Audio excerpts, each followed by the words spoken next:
For the last presentations from session 3 is Professor Beng Kiang. From her research about the design with and not for people teaching participatory community design. Please welcome. The title of my presentation is Designing with and Not for People. It's my personal experience about teaching participatory community design. So I saw this quote on the internet and I thought it's very apt to describe what participatory design is about.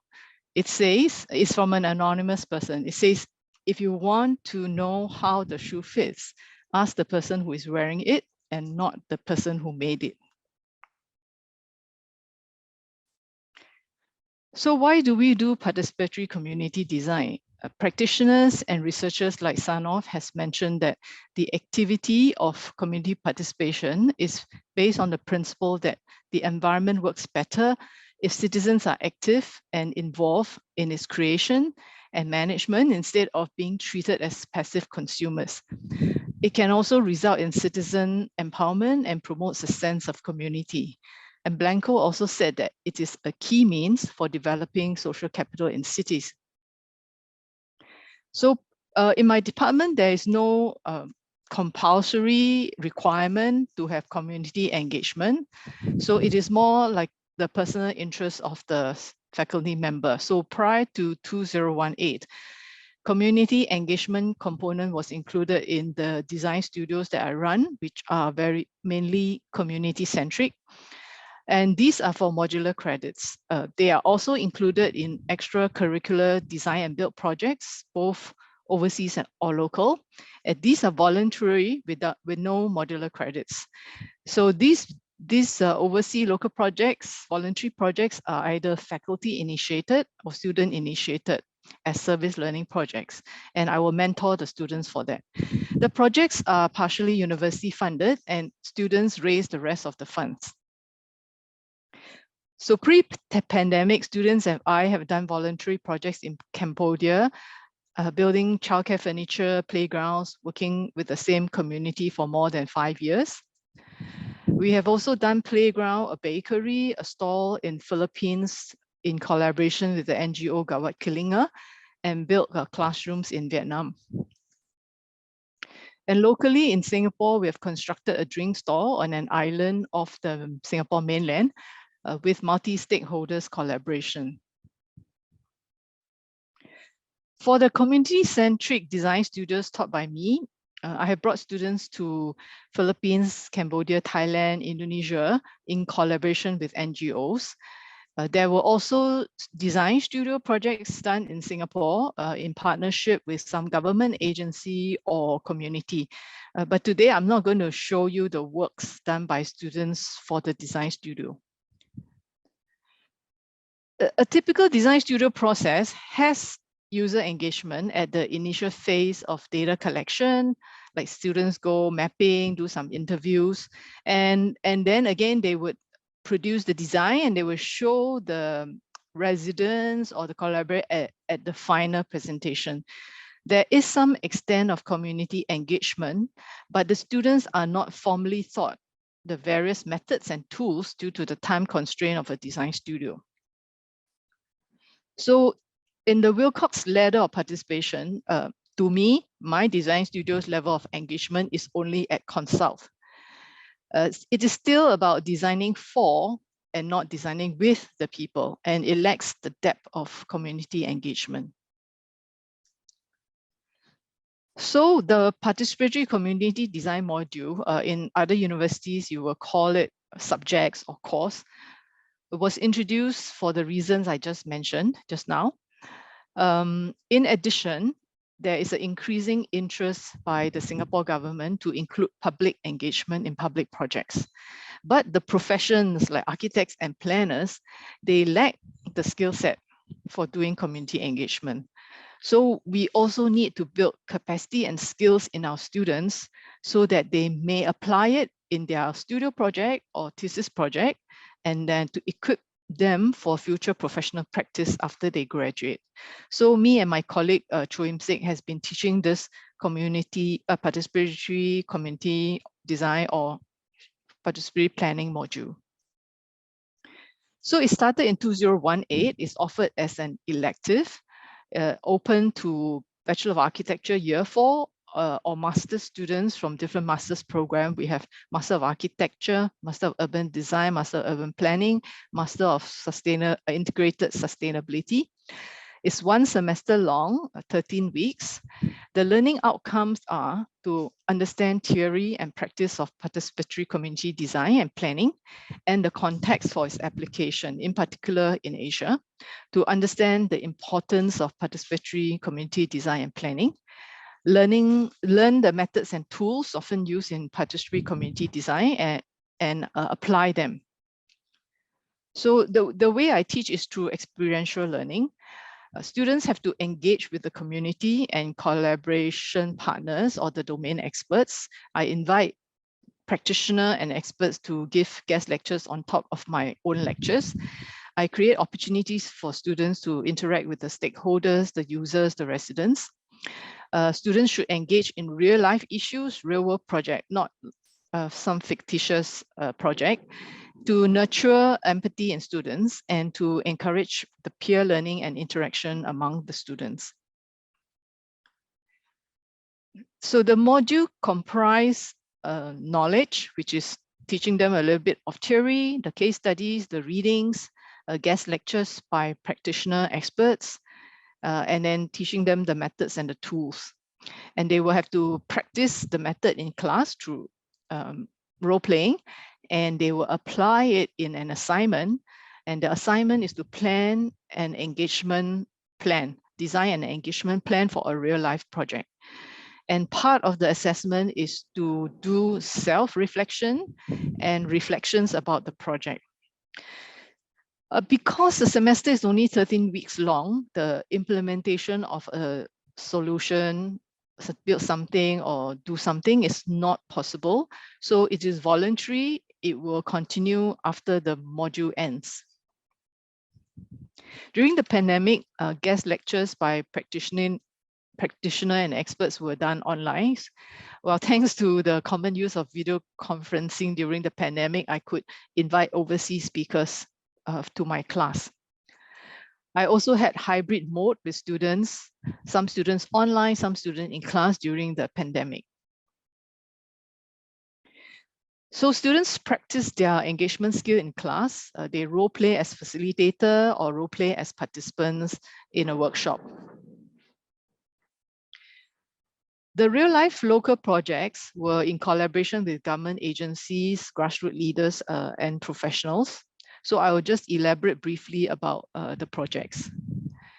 This project, the remaking of Heartland, is batch 3, is by the Singapore Housing and Development Board at 3 different towns. It is to rejuvenate middle-aged and mature public housing estate to meet changing needs of an ever-evolving community. For those not familiar with Singapore, more than 80% of the population live in public housing. It encompasses large-scale town efforts to enhance the unique identity, public spaces, and the connectivity of these towns. The residents were all previously engaged on the broad plans and the enhancement to their town in 2015 and 2017 through focus group discussion and public exhibition done by HDB, the housing agency. So HDB partnered us in 2018 to do deeper localized engagement on social communal facility at the neighborhood level. So students were involved in ground sensing, pop-up engagement, and ideation workshop. Here's an example of one of the estates. In ground sensing, students did the site mapping, site observations, and an informal interview, much like what some of them would do in the design studio. They did a pop-up at a busy location to find out the walking, cycling route residents usually take, facilities that they would like to see in their neighborhood, and the activities that they like to participate. So an interesting finding from the pop-up was residents take a different route from what the planners proposed as the town's pedestrian spine. So on the slide, you see in the center slide is the path the planners have designed as the pedestrian spine for the town, for the renovation. And on the right is what students gathered from how residents usually move through their neighborhood. So with these pop-up findings, the students then conduct an ideation workshop to source for ideas of what to have in these communal nodes and where to locate the communal nodes along the communal spine. So residents are given materials. These were all made by students, and all these were planned by students and provided by students to the residents to visualize their own design, both in 2D and 3D. The different groups of residents then share their design ideas with each other. Here you see the designs by two groups of residents for different locations in a HDB ground floor, what we call a void deck. The second project in one of the year, which was just last year, Cambridge Road project was in collaboration with grassroots leaders, the Center for Livable City, a think tank, and Participate in Design, NGO. The project is to activate spaces to promote climate change awareness and green issues in a residential neighborhood at Cambridge Road. The students assisted in a pop-up and conducted design or ideation workshop online because instead of face-to-face because of the tightened measure of the pandemic. We couldn't meet in groups bigger than 5 people at that time. So after the module ended during the university vacation, one student from the module continued. He and his friends volunteered with the community and they worked with the residents to paint this snake and ladder game, which was one of the ideas they suggested during the module to raise awareness about climate change and green issues at the green hub that was created by the residents at the void deck of the housing block. Another project is the campus NUS campus placemaking project. This was in collaboration with our NUS campus infrastructure office to engage students and staff. So it's about placemaking of nodes in the university campus master plan. The students did survey and pop-ups at different locations of campus to understand the staff and the students' needs and concerns. And because of the restriction of group size due to the pandemic, the design workshop was also done online with staff and students. So here you see on the screen, students using breakout rooms in Zoom to conduct ideation workshop of 2 different groups of staff and students, and also some ice-breaking games of a puzzle to let them familiarize with the features of this platform. And then they combine into the main room to share what each group has done during the breakout session. Here you see a proposal by one of the groups of what they would like to see improve in their environment near their faculty building.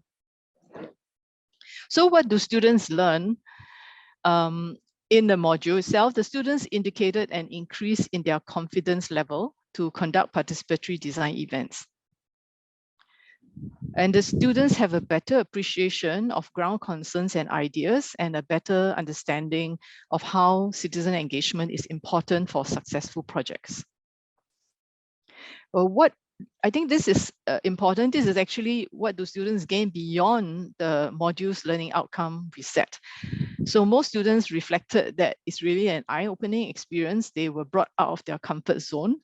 They learned they cultivated empathy, understanding residents' concern and needs.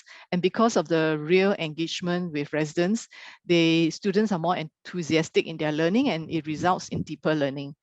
They also have to be adaptable to situation. Things sometimes do not happen as they plan. They can plan to every single detail, but something else will happen. Anything that go wrong will go wrong. So they have to learn to quickly adjust their plans, their facilitation plan, their engagement plan. So they learn soft skills like how to communicate, how to liaise with the collaborator organization, how to do facilitation. And it's also an integrated learning. They are learning beyond participatory design. They are also learning project management, like how to plan an engagement, what to what budget they need, how to do the logistics and the planning. So these are some reflections by students. One of them said, through this module, I've learned humility and empathy.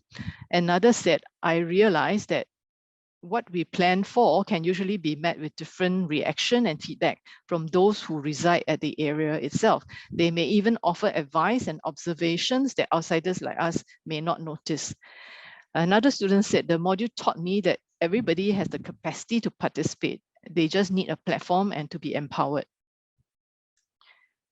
Here's what I learned from an educator's perspective. It is very important to identify the right partners who know the ground for the project. And also a champion person in the community organization on the so-called client side to ensure the project is successful. And also community ownership of projects important, should involve the community in the co-creation. And I often have to remind students to design what community needs and wants and not what the students want. And it would be best to work with the same community over a few years so that you can get a feedback loop of what went well, what didn't go well, and how to make an impact.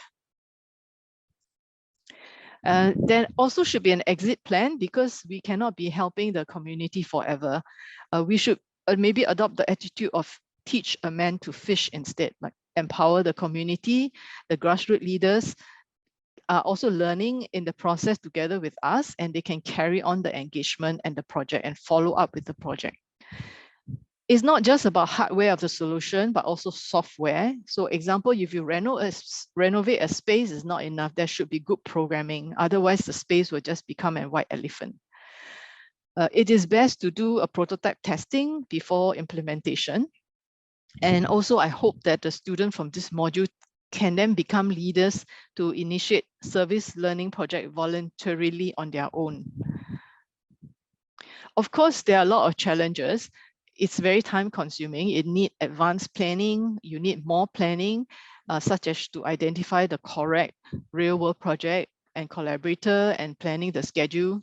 And the timing of the project has to align with the semester schedule. And program changes in the real world project may affect the completion of the academic assignment. And then this may affect the rating student give to the instructor. So the instructor might be worried about that. Need to manage and align expectation of collaborators, stakeholder, users, and the students. You need funding, students' travel expenses, presentation material, documentation, and sometimes incentive to attract the residents to come and attend the workshops. Also, how to scale up so that more students can take this module. My module is not a very large class, but our cohort has an intake of 120 students. And this module is an elective, not compulsory module. But I think all these challenges are worth it when the community appreciate what is done. So a grassroots leader said, the community is delighted to work with students and hope students could better understand and appreciate the needs of residents of all walks of life in a typical housing estate. A collaborator said that the community champions are inspired by the work of the students and they will explore ways to realize the ideas. Another collaborator said that all the stakeholders, the student, resident, the collaborator agency, they were able to mutually benefit and learn from one another in the process. So it's not just a one-way thing, like everybody is learning together.